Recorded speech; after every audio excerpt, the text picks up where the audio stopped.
Hi guys, Harbs and Narbs here. Today we're going to be talking about 5 mysterious locations in the city of Baldur's Gate that I'd like to see in Baldur's Gate 3. I won't be talking about the Tsar Mansion or Ramazith's Tower, as I've already spoken about these in separate videos that I've linked below.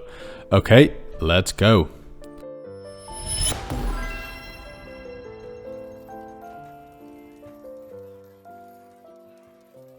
Number 1. Cesca Gates. Cesca Gates is described as a tall structure that housed the Cesca merchant family. The reclusive Osimund Cesca, the last of his line, died alone in this mansion, leaving it abandoned. In Descent into Avernus, which is set in 1492 DR, it only tells us that Osimund died several years ago, and therefore the exact date of his death is unknown. Shortly after this event, a neutral evil human mage from Athkatla called Imbralim Skund bought the place to use as his home and magical workshop. In Baldur's Gate, Skund rose to prominence as the Council of Four's wizard, doing regular favours for the council to further his own plots. According to Murder in Baldur's Gate, Skund was the lapdog of Torlin Silvershield, who actually died after becoming a chosen of Baal, but we can see from Descent into Avernus that Skund is still in the city. Skund is rarely at Cesca Gates, but if one was to trespass onto the property, they would find 4 alchemists that Skund gives board to, as well as several guards using the many secret passages leading into the mansion to disguise their comings and goings. Cesca Gates is full of secret warrens, hidden rooms, false walls, and concealed entrances, and Skund's guards try to map the mysterious mansion as much as possible. Apparently, the original architect of the building died whilst trying to smuggle a rare magical tome, leading Skund to suspect that it still lies somewhere within the house's hidden walls. According to Murder in Baldur's Gate, this original architect is called Entwistle Cesca. Unbeknownst to Skund, a Nothic lurks in the house's mysterious passages, spying on the wizard within. The last person to detect the Nothic was in fact the previous owner, Osimund, who was killed by the Nothic's rotting gaze. Number 2. Wizard Cave. In Murder in Baldur's Gate, there is a rumour that a tower of stone, whose origin is unknown, stands on the brink of a vast crevasse somewhere deep beneath the upper city. A wizard who used it as his home reportedly spoke of it on his infrequent trips to the surface.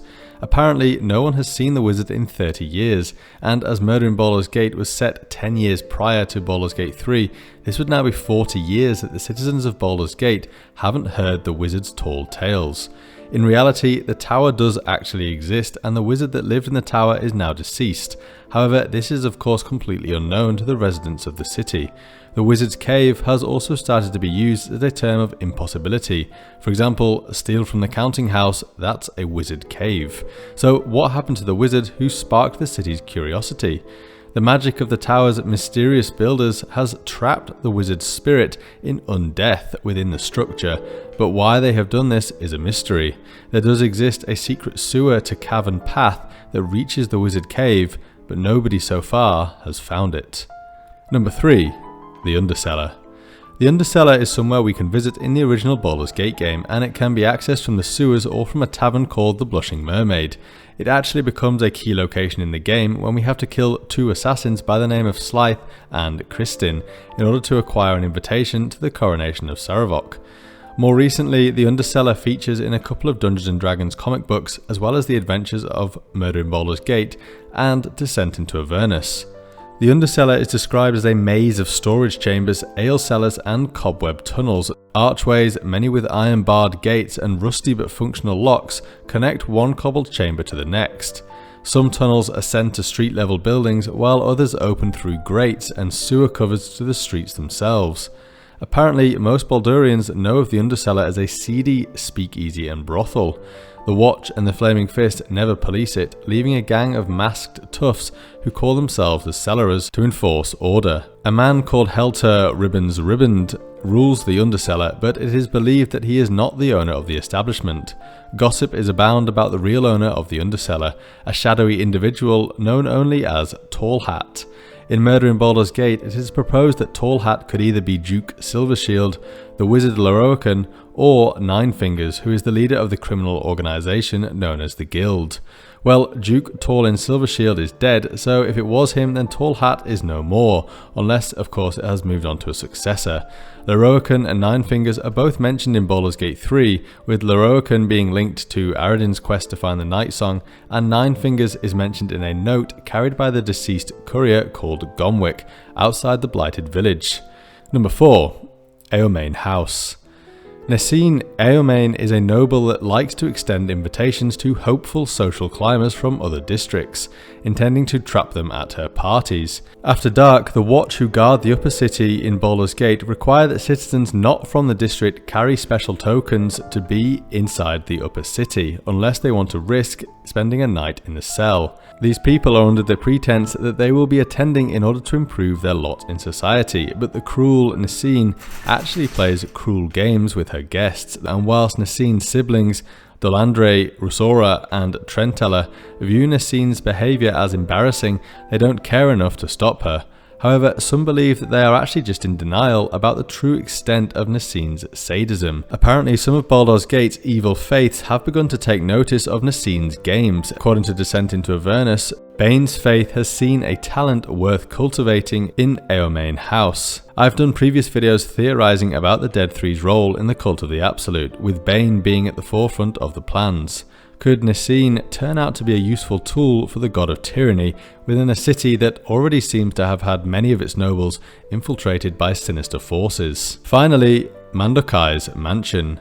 Located in the wealthy part of the lower city called Bloomridge, Mandokai's mansion is situated quite close to Cesca Gates, and is a strange mansion that appeared out of nowhere in the middle of the night, taking over a previously vacant lot. The mansion owner, an eccentric wizard known only as Mandokai, hosted a few parties for the lower city elite. The mansion was fully staffed with tight-lipped servants. But one day, Mandokai suddenly closed the mansion's doors and vanished from public life. When the mansion first closed, if you were to peer through the windows, you'd only see a completely empty manor with its furniture appearing as if it hadn't been touched in years. Oddly, certain individuals around Baldur's Gate started to receive invitations to visit the mansion. These invitations were written in silver on black paper, folded into pentagons. Those that entered the mansion with the invitations never emerged, and after a while a squad of Flaming Fist soldiers smashed their way into the house in order to find the missing citizens. Only 2 members of this squad left the mansion, babbling about blood-soaked abattoirs filled with writhing hooks and chains. No labourers were willing to tear the place down, so the Council of 4 boarded up the doors but left the mansion standing. For decades now, no one has been observed going in or out, and up to this day in the year 1492 DR, little black invitations still occasionally appear on citizens' doorsteps. Whether these are genuine or pranks remains to be known. In reality, Mandokai gained occult knowledge and his magical mana in a bargain with 2 obese twin chain devils called Kyrex and Valisog. As part of this deal, Mandokai brought mortal souls to the manor as sacrifices. Due to a breach of contract, Kyrex and Valisog hauled Mandokai into the 9 Hells, leaving the mansion in Baldur's Gate without a proper owner. According to Descent into Avernus, cultists have gained access to the mansion and are seeking to harness its power. However, they haven't figured out how to do so without Mandokai at the helm, and the house is now without its safeguards, so whatever the cultists are up to could result in disaster for the entire lower city. Okay, thanks for watching guys. Hopefully we can see some of these locations make an appearance in Baldur's Gate 3, as they could have some really interesting quests attached to them. If you enjoyed this video, then do please give me a like and subscribe, and I'll see you next time. Bye!